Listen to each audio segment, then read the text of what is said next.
A child stomps on a stomp rocket. It's probably how it got its name. Or a physics student. This is a great lab to do in September. The rocket goes in the air, so that it returns to the ground in 3.2 seconds. What was the stomp rocket's initial velocity and maximum height? First of all, this is unbelievably cool. Just by measuring the time it takes for this rocket to go up and come back down, you can calculate its initial velocity and how high it went.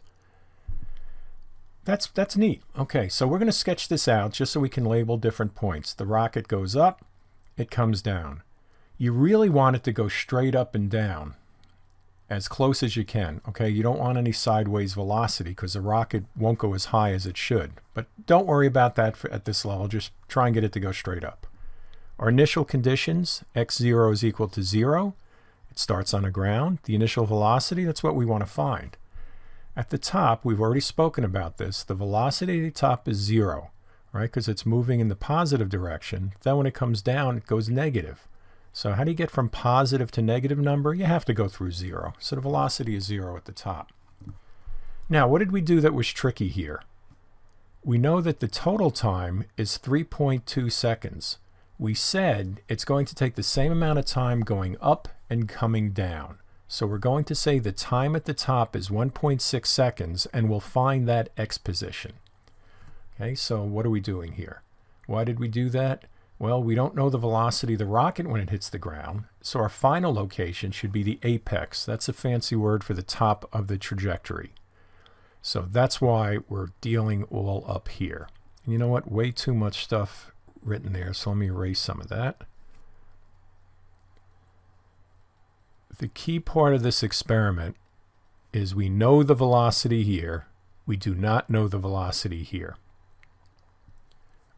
Therefore, we want to work with the top part of the problem. So if it took 3.2 seconds to come down, we're going to assume it took half the time to get up and the other half to come down. What else do we know? We also know that the acceleration that this experiences is negative 9.8 meters per second squared at every point in the trajectory. And just emphasizing the point again, we know information about the top of our trajectory. At the bottom, we just know the time. So by saying it takes half the time to get up, half to come down, we now know the time up here, it's 1.6 seconds, and we also know the velocity, it's 0. So now we can list all our criteria here. So we knew a lot more than we did than just the 3.2 seconds. Select an appropriate equation to use. So here's our variables and our constant. We'll ignore the height question for now and solve for v0 first. The correct equation will be this one. We have v, x0, t, and a listed as variables, and we need to solve for v0. There is no mention of x for the first part of this problem. So let's see, what do we have? We have v, okay. We'd like to find v0. We have a, that's negative 9.8, and we have t, which is 1.6 seconds, which is half the time of the total flight. Here we are with the first kinematics equation. We know that v is equal to 0, so we replace v with 0, and then we have v0 plus at on the right. We want v0 all by itself, so we add a negative at to both sides. We get negative at on the left, v0 all by itself on the right, and then we just switch them around, so v0 is minus at.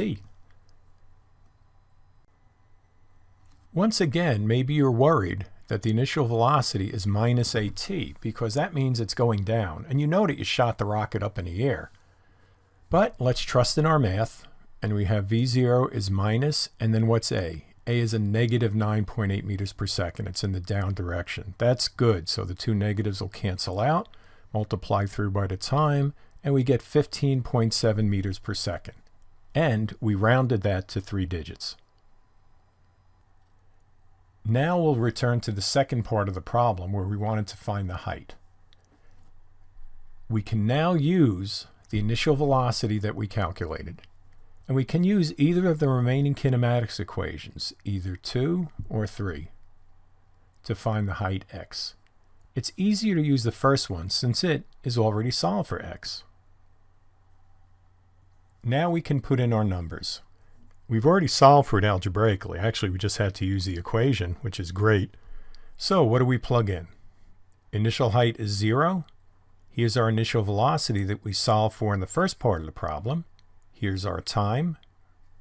Then over here, here's a negative 9.8. And there's a half there. Don't forget that. And then here's t what? It's t squared. Do not forget to square that term. So we have one time here that's not squared and a time squared over here. Put in the numbers and we get 12.576 meters. But our rule is we just take 3 digits. I mean, that's our rule. It's not a big thing, but again, we're more interested in you knowing the physics here than worrying about significant figures. So it's 12.6 meters.